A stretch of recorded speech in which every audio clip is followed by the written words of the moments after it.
우리 13장 1절에서 우리 12절까지입니다. 제가 가진 성경으로는 209면에 있습니다. 신약 성경 209면.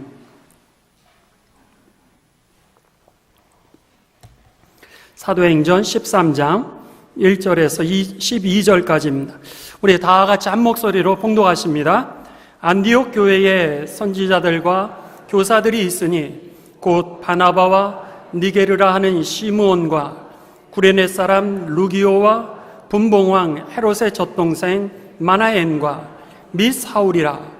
주를 섬겨 금식할 때 성령이 이르시되 내가 불러 시키는 일을 위하여 바나바와 사울을 따로 세우라 하시니 이에 금식하며 기도하고 두 사람에게 안수하여 보내니라.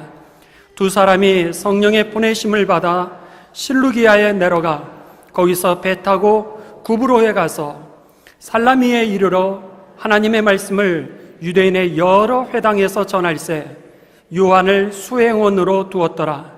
온 섬 가운데로 지나서 바보에 이르러 바 예수라 하는 유대인 거짓 선지자인 마술사를 만나니 그가 총독 서기오 바울과 함께 있으니 서기오 바울은 지혜 있는 사람이라. 바나바와 사울을 불러 하나님의 말씀을 듣고자 하더라. 이 마술사 엘루마는 이 이름을 번역하면 마술사라. 그들을 대적하여 총독으로 믿지 못하게 힘쓰니 바울이라고 하는 사울이 성령이 충만하여 그를 주목하고 이르되 모든 거짓과 악행이 가득한 자요 마귀의 자식이요 모든 의의 원수요 주의 바른 길을 굽게 하기를 그치지 아니하겠느냐. 보라 이제 주의 손이 내 위에 있으니 내가 맹인이 되어 얼마 동안 해를 보지 못하리라 하니 즉시 안개와 어둠이 그를 덮어 인도할 사람을 두루 구하는지라. 이에 총독이 그렇게 된 것을 보고 믿으며 주의 가르침을 놀랍게 여기니라. 아멘. 오늘 성경은 여러분 이제 전 세계로 복음이 어떻게 전해지게 되었는가라고 하는 그 말씀의 그 시작 부분입니다. 우리들은 이렇게 얘기합니다. 예루살렘에서 그 다음에 유대로 그리고 이방 땅으로 해가지고 이 유럽으로 그리고 북아메리카로 그리고 아시아로 이렇게 복음이 전해지게 됩니다.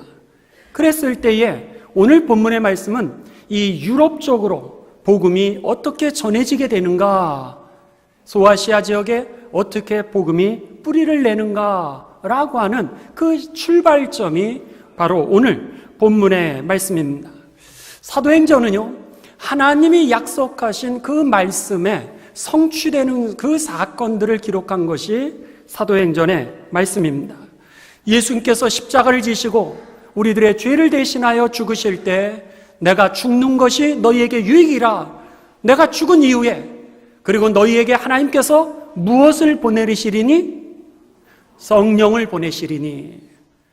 내가 가면 하나님께서 너희에게 성령이 임하게 될 터인데 성령이 너희에게 임하시면 너희가 무엇을 받고? 권능을 받고. 파워라고 하는 단어입니다. 너희가 권능을 받고 그리고 나서 예루살렘과 온 유대와 사마리아와 땅끝까지 이르러 뭐하게 되리라? 증인이 되게 하리라. 이 말씀을 약속을 하셨는데 놀랍게도요, 예수님의 제자들과 그리고 예수님을 따르던 그 무리들이 이제 모여 함께 기도하게 됩니다. 마가의 다락방이라고 하는 곳에 모여 저들이 기도하는데 거기에 성령이 불같이 임하게 됩니다. 불같이 임하게 되면서 저들이 이제 각국에서 온 사람들에게 복음을 전하게 되고 그것이 바로 초대교회의 시작이 됩니다. 교회의 시작은 어디서부터 되었나? 그랬을 때 교회의 시작은 사람으로부터 시작된 것이 아니라 따라 하시겠습니다. 성령이 교회를 세우셨습니다. 성령이 교회를 세우셨습니다. 그들에게 성령이 임하게 되면서 그들이 모여 복음을 전하게 된 그 자리가, 그 모임이 바로 교회가 되었고 이 처음에 모인 교회를 우리는 예루살렘 교회다 이렇게 얘기합니다. 이 예루살렘 교회가 교회의 시작, 초대교회라고 하는 것입니다. 그래서는 이들이 성령의 능력을 받고 복음을 전하게 되니까 3,000명, 5,000명으로 막 교회가 성장하기를 시작했습니다. 그런데 교회가 그렇게 성장하는 것만 있었던 것은 아니었습니다. 거기에 유대인의 핍박이 오게 됩니다. 교회가 성장하다 보니까 마귀가 가만히 있을 리가 없습니다. 그러니까 유대인들이 먼저 핍박을 시작하고 그리고 로마인들이 핍박을 시작하게 됩니다. 이렇게 되자 교회는 이 여러 핍박 속에서 예루살렘에 머물러 있지를 못하게 되면서 흩어지게 되는 과정이 바로 이 사도행전 1장부터 8장까지의 내용입니다. 그리고 나서 그들이 흩어진 다음에 놀랍게 되어 흩어지면은 사단은 그들을 흩어놓으면은 교회가 힘을 잃을 줄 알았습니다. 그런데 교회를 세우신 분은 누구셨다고요? 성령이셨습니다. 흩어진 그리스도인들이 가는 곳마다 복음을 전하기를 시작했습니다. 그렇게 되면서 이방 땅이었던 사마리아 지역에 교회가 쓰기를 시작합니다. 사마리아뿐만이 아니라 이방 소아시아 지역으로 뻗어나갔던 그리스도인들이 거기에서 또다시 복음을 전하기를 시작하면서 최초의 이방 교회인 안디옥 교회를 세우게 됩니다. 여러분, 교회의 주인은 성령님이셨고 흩어진 그리스도인들의 그 삶의 주인, 믿음의 주인도 성령님이셨기 때문에 사단이 암만 시험을 줘도, 사단이 암만 핍박을 해도 어디 가든지 그리스도인들은 교회를 세우기 시작했다라고 하는 겁니다. 그러면서 복음이 예루살렘 지역에서 이방으로 그리고 소아시아로 뻗어나가는 시점이 바로 8장부터 12장까지의 내용이었습니다. 그런데 또다시 오늘 본문 말씀 이 13장부터 이제 28장까지는요, 여러분이 많이 들으셨던 바울이라고 하는 사람을 통하여서 바울의 1차 전도여행, 2차 전도여행, 3차 전도여행이라고 이렇게 많이 들으셨던 그 바울의 전도여행이 오늘 이 13장부터 시작이 되고, 그리고 나서 유럽에 복음이 전파되어지는 것이 오늘 이제 본문부터 시작이 됩니다. 자, 13장 1절, 여러분들 이 전 세계로 복음이 전파되는 그 시발점을 한번 보도록 하겠습니다. 1절입니다. 안디옥 교회에 선지자들과 교사들이 있으니, 이방 땅에 최초로 세워진 안디옥 교회에 선지자들과 이제 교사들이 세워지게 됩니다. 곧 그 선지자 교사들이 누구냐면, 첫째로 바나바는 누구죠? 예루살렘 교회에서 정말 이방 사람들도 구원을 받을 수 있을까 의심스러워서 유대인 이 예루살렘 교회에서 대표로 파송했던 사람입니다. 그 바나바와 두 번째는 니게르라고 하는 시므온과, 니게르라고 하는 단어는 니그로라고 하는 단어입니다. 즉 흑인이라고 하는 단어죠. 검은 그런 단어입니다. 그러니까는 이 시므온 흑인도 예배를 드리게 되었습니다. 교회가 전 세계로 지금 복음이 전파되고 있는 거예요. 그 다음에 세 번째는 구레네 사람 루기오라고 하는 사람은, 구레네 사람은 어디예요? 북아프리카 사람입니다. 이제는 아프리카에까지 복음이 전해졌습니다. 그 다음에 분봉왕 헤롯의 젖동생 마나엔과, 여기에 헤롯 왕은 누구냐면 오늘 본문 말씀 바로 앞에 12장에 야고보를 갖다가 기독교인들을 박해하면서 야고보를 칼로 죽였던 왕이 바로 헤롯입니다. 유대인들이 너무 좋아하는 거예요. 그렇게 되자 야고보를 칼로 죽였던 그는 이번에는 베드로를 잡아 죽이려고 하게 됩니다. 바로 그 사람, 기독교인들을 핍박하고 야고보를 칼로 죽이고 베드로를 죽이기 위하여서 감옥에 가두었던 그 헤롯의 젖동생, 그러니까 젖동생이라고 하는 것은 뭐냐면 유모가 같다라고 하는 겁니다. 헤롯 왕이 자라날 때 젖을 먹었던 그 유모에게 똑같이 젖을 먹은 사람이라고 하는 겁니다. 그러니까 그 왕족일 수도 있고 친척일 수도 있고 아니면 그 왕족의 어떤 가까운 사람일 수 있을 겁니다. 그 마나엔이라고 하는 사람까지도 예수님을 믿고 그리고 안디옥 교회의 교사가 되었다라고 하는 것입니다. 그리고 나서 및 사울이라. 이 5사람이 안디옥 교회에 여러분 선지자요 또 교사 역할을 했음을 오늘 성경을 통하여서 우리들은 보게 됩니다. 여러분, 우리들이 이 말씀을 보시면서 교회가 굉장히 확장되었음을 보게 됩니다. 흑인도 앉아 있고, 그리고 거기에 아프리카 사람도 와 있고, 그리고 이 유대인들, 특별히 기독교인들을 갖다가 죽이고 있었던 이 헤롯 왕의 그 가정도 거기에 와서 예수님을 믿고 있음을 우리들은 보게 됩니다. 하나님은요, 모든 사람이 구원받기를 원하십니다. 믿습니까? 하나님은 모든 사람이 구원받기를 원하고 또 진리를 아는 데에 이르기를 원한다, 이렇게 말씀하셨습니다. 우리들이 생각했을 때는 그 흑인이 예수님 믿을까? 저렇게 잔혹한 사람이 예수님을 믿을 수 있을까? 이렇게 생각했는데 놀랍게도 그런 사람도 이렇게 예수님을 믿은 것이 초대교회의 모습이라고 하는 것입니다. 이들은 인종이 달랐습니다. 이들의 사상도 달랐을 것이고, 이들의 관습도 달랐을 것이고, 이들의 문화도 달랐을 것이고, 이들의 습관도 달랐을 것입니다. 그런데 이들이 그리스도 안에서 여러분 한 가족이 될 수 있었다라고 하는 사실, 그렇죠? 오늘 우리들이 전도할 때 돌아보면은 우리들은 얼마나 많이 따지는지 모릅니다. 그래서는 청소년부에게 있어서는 어떤 고민이 있냐면, 쟤가 날라리인데 쟤를 갖다가 전도해서 우리 교회에 오면 우리 교회 날라리 될까봐 이런 걱정들을 하게 됩니다. 또 내가 쟤를 전도하고 싶은 마음은 있지만은 제가 학교에서 공부를 못하는 거예요. 그렇게 생각하면 걔가 우리 교회 다닐까봐, 이런 마음들, 그런 마음들 때문에 예수님 앞으로 인도하지 못하는 적이 청소년부는 얼마나 많은지 모릅니다. 한 번은 제가 이런 적이 있었습니다. 제가 대학 다니면서 2학년 때부터 종로경찰서에서 유치장 선교를 했습니다. 그래서는 월요일마다 유치장에 가서 같이 찬송하고 기도하고, 그리고는 그들과 복음을 나누고 나중에는 상담을 하고 손을 잡고 기도를 해주게 됩니다. 근데 이렇게 기도를 해주다 보면 그분이 은혜를 받으신 분들이 눈물을 흘리시면서 뭐라 하면, 그때는 전도사죠. 전도사님, 제가 출소하면은 전도사님 꼭 찾아뵙겠습니다. 그러면 제가요, 물론이죠. 전도사님 교회가 어디세요? 제가 교회는 여기입니다. 알았습니다. 꼭 찾아뵙겠습니다. 그럼 제가 꼭 오세요. 그랬는데 정말로 오시는 거예요. 출소를 하고는 교회를 찾아오셨는데 그분을 이렇게 사무실에서 영접을 하는데 몸에 울퉁불퉁한 데다가 거기에 그림까지 있는 거예요. 그러니까 그 그림 있는 분이 오셔가지고 여기 장희규 전도사님이라고 하는 분이 계세요.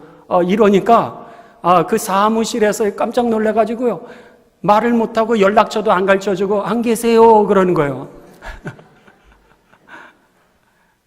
그러니까 우리들은요, 교회에 사람들이 와도요, 이 사람의 모양을 보면서 우리들은 마음이 닫혀져 가지고 그 사람에 대해서 이제 잘 복음으로 안내를 못하기도 하고, 또 이런 사람은 교회 오면 안 되는데 그런 생각을 가지는 적이 얼마나 많은지 모릅니다. 그런데 오늘 성경에 보면은요, 전 세계로 복음을 뻗어나갈 때에 그 모였던 안디옥 교회의 그 교사들과 그리고 선지자들은 이렇게 문화와 역사와 그리고 관습과 그들의 신앙관이 다 달랐던 사람들이 모이면서 그들이 전 세계로 복음을 전할 수 있는 하나님의 통로가 되었다라고 하는 것입니다. 그랬기 때문에 어쩌면 이 안디옥 교회가 이 시대에 유럽을 복음화시키는데 하나님이 귀하게 쓰신가 아닌가, 그런 생각까지 해보았습니다. 바라기는 저와 여러분이 그런 안디옥 교회를 세우게 되시기를 주님의 이름으로 축원합니다. 문화와 사상과 생각과 모양이 다 다르지만 그리스도 안에서 하나가 되는 공동체, 그리고 복음을 향하여 전진하는 공동체가 되었을 때 하나님은 그 교회를 귀하게 쓰시는 사건, 바로 안디옥 교회가 우리 교회, 우리의 믿음이 되시기를 주님의 이름으로 축원합니다. 이게 바로 초대교회의 모습이었습니다. 안디옥 교회에 이런 여러 사람들이 모여 교사가 되었는데 2절입니다. 주를 섬겨 그들이 금식할 때, 주를 섬겨, 여기에 섬겨라고 하는 단어는 섬긴다, 서비스라고 하는 단어입니다. 예배를 뭐라 그러냐면 서비스다 이렇게 이야기합니다. 그러니까는 그들이 주님께 예배를 드리면서 금식할 때에 그런 표현입니다. 주님을 예배하며 금식하고 기도할 때에 놀랍게도 성령이 임하시게 됩니다. 그러면서 내가 불러 시키는 일을 위하여 바나바와 바울을 따로 세우라. 그러면서 성령께서 바나바와 바울을 선교사로 파송하게 하십니다. 여러분, 우리를 부르시는 분은요, 이 자리로 여러분이 오신 것은 어떻게 보면은 내가 결단했다 이렇게 생각하실 수 있습니다. 그렇지 않습니다. 내가 결단해서 예수님을 믿게 된 것이 아니라 하나님이 결단하신 것입니다. 하나님이 결단하셔서 저와 여러분을 이 자리로 인도하셨고요, 우리로 하여금 구원에 이르게 한 것입니다. 우리의 상황과 우리의 조건이라고 하는 것은 주님 앞에 나아가게 할 수 있는 능력이 안 됩니다. 때로는 상처 때문에, 때로는 고난 때문에, 때로는 물질 때문에, 때로는 자녀 때문에, 때로는 남편 때문에 우리가 교회 안 가게 하는 일들이 얼마나 많은지 모릅니다. 아니, 못 가게 하는 적도 얼마나 많은지 모릅니다. 오늘 성경에 보면 여러분, 하나님이 우리를 부르셨다라 그런 겁니다. 부르시고 선교를 보내시는데 여러분, 우리가 오늘 선교하는 것이 아니라 선교의 주체도 누구요? 바로 성령님이신 것입니다. 선교를 내가 하는 게 아니라 나는, 여러분, 내 가정, 나는 나의 자녀, 나는 우리 교회, 나는 내 것, 이거를 갖다가 추구하는 게 우리들의 모습입니다. 그런데 나를 열어서 하나님의 나라로 나아가게 하는 능력은 바로 성령님이 주시는 것입니다. 그렇기 때문에 소명이라고 하는 것은 여러분이 결단하는 것이 아니라 소명은 성령님이 주시는 거죠. 오늘 본문 말씀에 보면 그들이 하나님께 예배하고 그리고 금식하면서 기도하였을 때 성령이 임하게 되고 성령이 바나바와 사울에게 소명을 주시게 됩니다. 그리고 나서 교회는 바나바와 이 바울이 우리에게 주신 그 성령님의 그 소명에 반응을 하게 되고 선교를 나가겠다라고 결정하게 됩니다. 그래서는 3절에 보시면 이에 교우들이요 금식을 같이 합니다. 금식하며 기도하면서 두 사람에게 안수하여 그들을 선교사로 파송하게 됩니다. 아하, 소명을 주시는 분도 성령님이시오. 그리고 선교사를 파송하게 하시는 주인도 성령님이신 것입니다. 오늘 우리가 이제 카자흐스탄으로 다음 주에 단기 선교를 떠나게 되는데 그 카자흐스탄으로 파송하시는 분은 우리 교회가 아니라 바로 성령님이십니다. 성령님이 여러분에게 감동을 주신 것이요, 성령님께서 여러분에게 능력을 주셔서 여러분이 그곳에 가게 하신 것이요, 그리고 그곳에 이미 성령님께서 하나님의 일을 준비시키셨음을 여러분 기억하시면서 성령의 능력으로 가시고 그곳에서 성령의 열매를 맺고 돌아오시는 귀한 여정이 되시기를 주님의 이름으로 축원합니다. 여기에 보시면 이제 교회가 그들을 성령으로 파송하게 됩니다. 4절입니다. 자, 이번에도 똑같이 뭐라 그래요? 두 사람이 성령의 보내심을 받게 됩니다. 성령의 보내심을 받아 어디로 가게 되냐면 해안가로 갑니다. 실루기아에 내려가서 그리고 나서 그들이 배를 타게 됩니다. 배를 타고 어디로 가냐면 구브로로 갔다. 구브로라고 하는 단어는 키프로스라고 하는 그런 단어입니다. 키프로스라고 하는 섬에 가게 되는데 이 구브로라고 하는 섬은 바나바의 고향입니다. 바나바가 이 구브로라고 하는 섬에서 나왔는데, 육지로 나왔는데 바나바와 바울이 첫 선교지를 어디로 갈까라고 생각할 때 성령께서 그들의 마음 가운데 이 구브로라고 하는 지역으로 가게 하셨다라고 하는 거예요.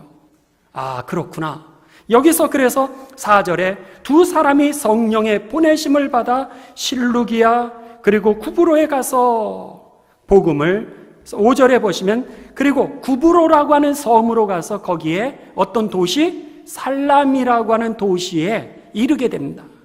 그리고 나서 하나님의 말씀을 그들이 전하게 되었다. 오늘 말씀은 우리들에게 가르쳐 줍니다. 여러분, 우리가 어디로 가야 될까라고 하는 것을 누가 기억나게 하시죠? 성령님이십니다. 이게 중요합니다. 교회를 세우시는 분도 성령이요, 우리에게 소명을 주시는 분도 성령이요, 우리를 파송하시는 분도 성령이요, 그리고 우리로 하여금 여러분 그 구원받을 그 대상을 기억나게 하시는 분도 성령이라고 하는 사실입니다. 여러분들이 이제 그동안 우리가 태신자를 놓고 기도를 했습니다. 그동안 5명, 때로는 4명, 때로는 3명, 2명, 많은 분들을 놓고 우리들이 기도했을 때 그 태신자는 우리가 생각한 것이 아니라고 하는 겁니다. 주님께서 이미 그들을 구원하기로 작정하셨기 때문에 여러분에게 생각나게 하신 것입니다. 우리들이 가야 될 것은 여러분 이삭들을 줍기 위해서 가는 거예요. 그래서 예수님께서 뭐라고 말씀하셨냐면 추수할 것이 너무 많다는 거예요. 알갱이들이 막 이렇게 연그러 있는데 중요한 것은 추수할 사람이 없다, 이렇게 말씀을 하셨던 거죠. 우리에게 기억나게 하신 겁니다. 그래서 우리가 그 사람을 작정한 거예요. 우리가 작정하고 그에게 복음을 전할 수 있도록 이제 가게 되었던 것이죠. 그렇기 때문에 이미 주님께서 예비하셨음을 기억하시면서 여러분 강하고 담대하게 복음을 전하게 되시기를 주님의 이름으로 축원합니다. 자, 6절입니다. 6절에 보시면 이제 이들이 이 키프로스, 구브로라고 하는 섬 살라미에서 복음을 전하는데 온 섬 가운데 지나서 살라미에서 복음을 전하다가 다시 바보라고 하는 그런 지역으로 이사를 갑니다. 온 섬 가운데로 지나 바보에 이르러, 바보라고 하는 사람, 이것은 여러분 우리가 다른 사람 욕할 때 아유 바보 같아, 이제 그런 게 아니라 파포스라고 하는 그런 단어입니다. 그런데 그것을 이제 그대로 한글로 번역을 하니까 바보, 이렇게 우리들이 번역을 했는데 이것은 욕이 아니라 지역의 이름입니다.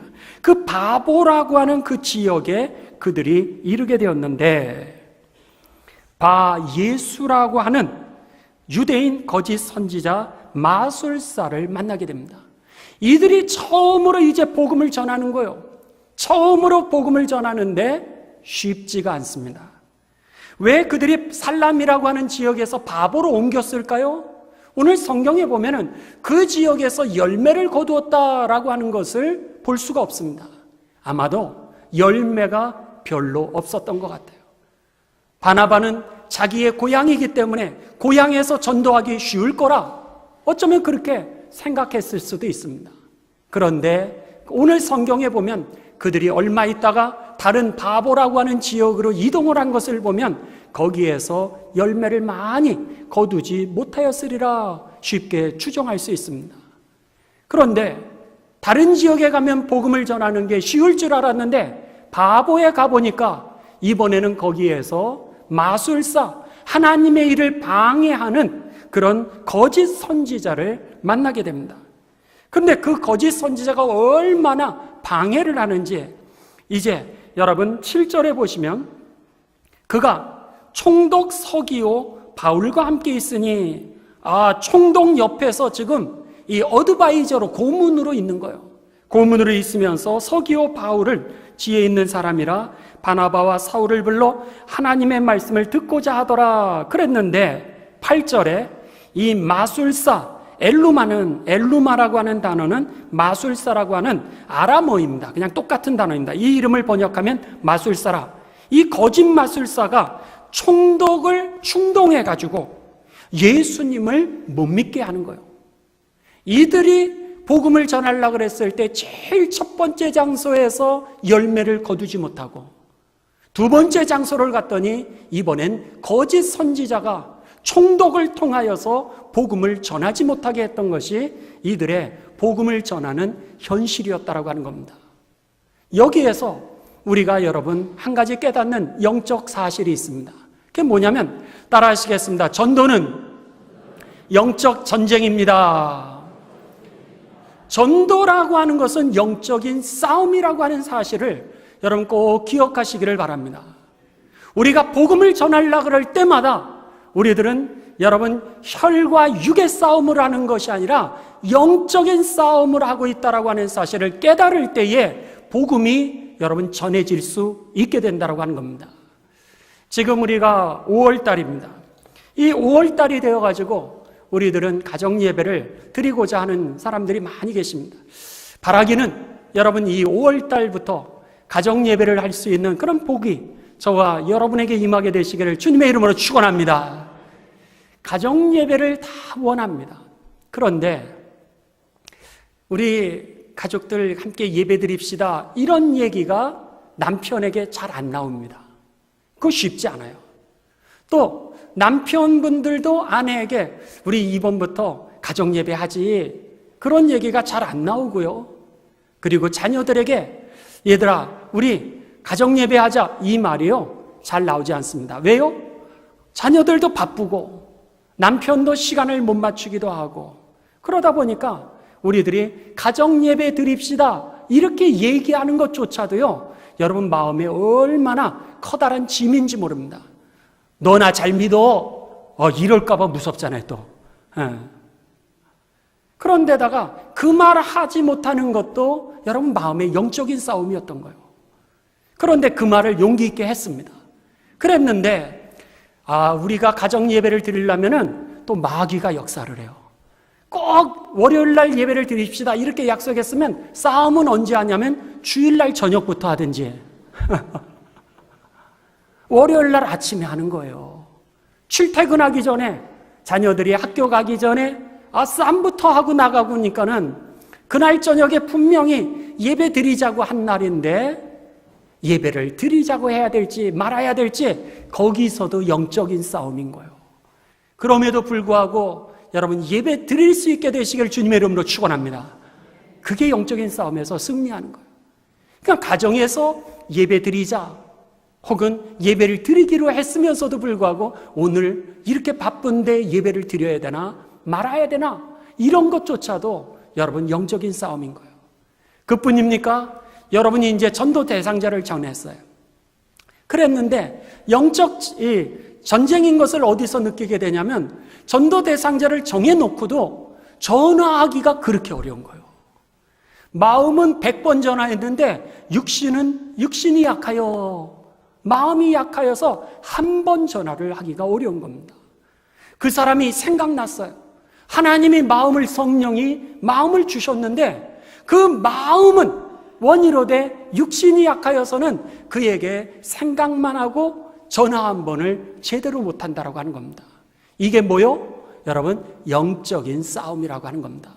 복음을 전하려고 그럴 때마다 우리들에게 나타나는 현상은 혈과 육의 싸움이 아니라 오늘 바울은 뭐라고 그러냐면 공중의 권세를 잡은 영적인 싸움이라고 그렇게 우리들에게 말씀하고 있는 겁니다. 오늘 초대교회 여러분 복음을 전했을 때 그때는 사람들이 순진해서 오늘날처럼 이렇게 바쁘지 않았기 때문에 예수님을 잘 받아들였다? 천만에요. 한국에 선교사님들이 오셨을 때 여러분 그 선교사님들에 대해서 대다수를 죽이려고 그랬습니다. 일본에 갔을 때 선교사님들을 죽였습니다. 그러니까는 그렇게 어려운 게 복음을 전하는 현실이라고 하는 겁니다. 그렇기 때문에 혈과 육의 싸움이 아니라 복음을 전하는 것은 전도라고 하는 것은 영적인 전쟁이요 영적인 싸움이라고 하는 사실을 여러분 기억하시기 바랍니다. 제가 지난주 특별 새벽기도 때 그런 간증을 하나 했습니다. 어떤 간증이었냐면 여러분 우리 교회에 이제 어느 분이 등록을 하셨어요. 이 예배를 등록하시고 그분이 이제 예수님을 믿기를 시작했습니다. 그랬는데 예수님을 믿기 시작하면서 등록하면서부터 이 영적인 싸움이 일어났는데 그분은 모르고 등록했는데 그 다음 날부터 나쁜 꿈을 자꾸 꾼다는 거예요. 어떤 꿈을 꾸게 되냐면 자꾸 물이 나온대요. 물이 나오고 그 다음에는 이제 여자들이 나오는데 그분은 여자 성도님이셨는데 물이 나오고 여자들이 나오는데 그 여자들하고 거기서 자꾸 꿈속에서 일이 생기는 거예요. 그러니까 영적으로 잠속에서 막 싸우다가는 지쳐가지고 이제 깼어요. 깨면은 그 꿈이 끝나야 되는데 다시 눈을 감으니까 그 꿈이 계속해서 이어지니까 밤새도록 그 나쁜 꿈에 시달린 다음에는 하루 종일 기운이 빠지는 거예요. 그러더니 남편이 운전을 하는데 남편이 자꾸 사고가 난다는 거예요. 그래가지고 이분이 처음으로 예수님을 믿으면서 겁이 났어요. 겁이 나가지고 이번에 초파일이니까 거기다가 절에다가 등을 하나 샀다는 거예요. 근데 제가 한 3주 정도 못 뵈가지고 그분에게 이렇게 찾아가서 만났어요. 만났더니 그분이 그 꿈얘기를 하시면서 그래서 초파일 거기에 등을 하나 샀다는 거예요. 그러면서 이야기를 하셔서 그게 바로 영적인 전쟁이라고 제가 가르쳐 주었어요. 그랬더니 뭐라 그러시냐면 그분이 초파일 끝나고 교회 다시 나오겠대요. 할렐루야. 영적인 전쟁을 알면은 싸워 이길 수 있게 되는 것입니다. 그걸 모르니까 이게 혈과 육의 싸움인 줄 아니까 우리가 어떻게 해야 될까 망설이는 거예요. 그게 아니라 이게 영적인 싸움이라고 하는 것을 알면은 여러분 우리가 대적해서 승리할 수 있게 되는 것입니다. 오늘 여기에 보면은 초대교회도 마찬가지였던 거예요. 고향에 갔는데도 고향에서 열매가 별로 없고 그래서 다른 곳으로 갔더니 다른 곳에서도 이번엔 마술사가 그 복음을 전하는 것을 방해하는 겁니다. 그러자 바울이 이게 혈과 육의 싸움이 아니라 영적인 싸움이라고 하는 것을 깨닫게 되면서 9절입니다. 9절부터 바울이라고 하는 사울이 여기서부터 처음으로 사울이라고 하는 이름이 바울이라고 하는 이름으로 바뀌어서 나오기를 시작합니다. 사울이라고 하는 이름은 유대식 이름이고요. 바울이라고 하는 이름은 로마식 이름입니다. 원래 바울은 로마의 시민권을 가지고 태어났기 때문에 그의 본명은 아마 바울이었을 겁니다. 그런데 그가 유대 땅에 살게 되면서 유대인과 똑같은 이름을 가졌던 거예요. 마치 이렇게 미국에 살면 한국 사람 장희균인데도 불구하고 요한이라고 하는 이름으로 닉네임, 별명을 가지는 것처럼 지금 사울이라고 하는 사람도 원래는 그가 바울이라고 하는 로마의 본명을 가지고 있었는데 그가 유대 땅에 살면서 유대식의 별명 사울이라고 하는 이름을 가지고 있었던 거예요. 그러면서 이제 전 세계 로마를 통하여서 복음을 전하기를 시작하면서 그의 이름을 성경은 이 13장 9절부터 바울이라고 하는 이름으로 바뀌기를 시작합니다. 그래서 바울이 성령이 충만하여 9절입니다. 그를 주목하고 이르되 모든 거짓과 악행이 가득한 자요 마귀의 자식이요 모든 의의 원수요 주의 길을 굽게 하기를 그치지 아니하겠느냐 이러면서 이제 영적으로 대적하게 됩니다. 악한 영에 대해서 영적으로 대적하면서 11절 보라 이제 주의 손이 내 위에 있으니 네가 맹인이 되어 얼마 동안 해를 보지 못하리라 하니 즉시 안개와 어둠 눈이 흐려지기를 시작합니다. 그러더니 실명이 되어버리고 그러고 나서 그를 덮어 인도할 사람을 두루 구하는지라. 총독 옆에서 앞으로 나라가 어떻게 될 것이다, 미래가 어떻게 될 것이다 라고 하면서 거짓 예언을 하고 있었던 그가 눈이 흐려지게 되고 앞이 가려지게 되면서 보질 못하게 되는 사건이 나타나기를 합니다. 그 사건이 나타나고 나서는 어떻게 돼요? 그 다음에는 자기 앞길도 모르는 거예요. 그 모습을 보면서 나라의 앞길을 가르쳐주고 다른 사람의 앞길을 점쳐주었던 그 점쟁이가 자기 앞길도 이제 헤아리지 못하는 모습을 보면서 이 총독의 마음이 이 사건을 통하여서 변하게 됩니다. 여러분, 우리가 성령으로 대적했을 때, 악한 영을 대적하게 되었을 때 성령이 역사하시고요, 이 악한 영에 대하여 하나님이 승리하게 하시는 것입니다. 이 악한 영에 대해서 싸워 승리할 수 있는 능력은 나의 혈과 육의 능력이 아니라, 나의 지식과 경험이 아니라 성령의 능력이었던 거예요. 그래서 가는 곳에 놀랍게도 오늘 결론이 나오게 됩니다. 총독이 12절, 이에 총독이 그렇게 된 것을 보고, 우리 12절 다 같이 읽습니다. 시작.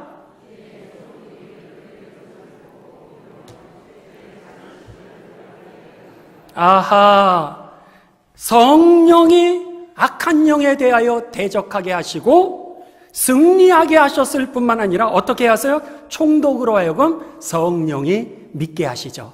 할렐루야. 여러분, 오늘 말씀을 기억하시 바랍니다. 교회의 역사, 파송의 역사, 소명의 역사, 그리고 사람들이 예수님을 영접하게 되는 그 역사는 누가 이루시는 거냐면 내가 아니라 바로 성령이 하신다라고 하는 겁니다. 내가 해야 될 것은 두 가지입니다. 성령이 나를 부르실 때에 여러분 반응하게 되시길 주님의 이름으로 축원합니다. 악한 영을 만났을 때 피해가지 마시고 대적해서 승리하게 되시길 주님의 이름으로 축원합니다. 그때에 여러분, 우리가 하나님의 열매를 맺게 될 것입니다.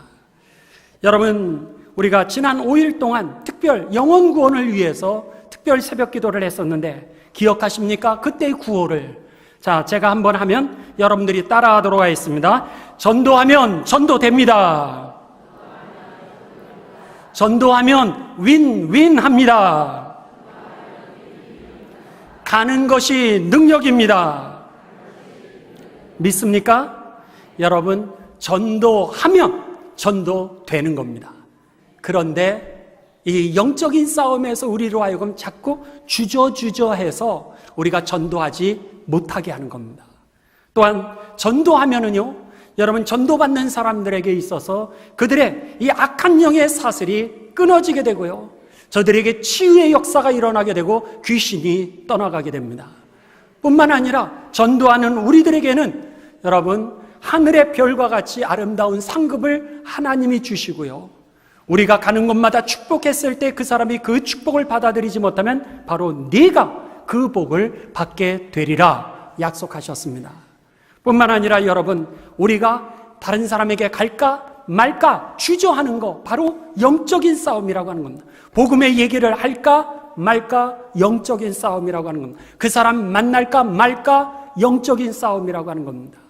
여러분, 가는 것이 능력이라고 하는 이 말씀, 이것이 기억되어지셔서 오늘 성령으로 시작해서 우리들로 하여금 수확하기를 원하시는 그 하나님의 계획들이 성령으로 열매를 맺는 이 생명축제 되셔서 하나님께는 영광일 뿐만 아니라 우리들에게는 한없는 하늘의 축복이 되시고 또 구원의 은혜가 되시기를 주님의 이름으로 축원합니다. 아멘.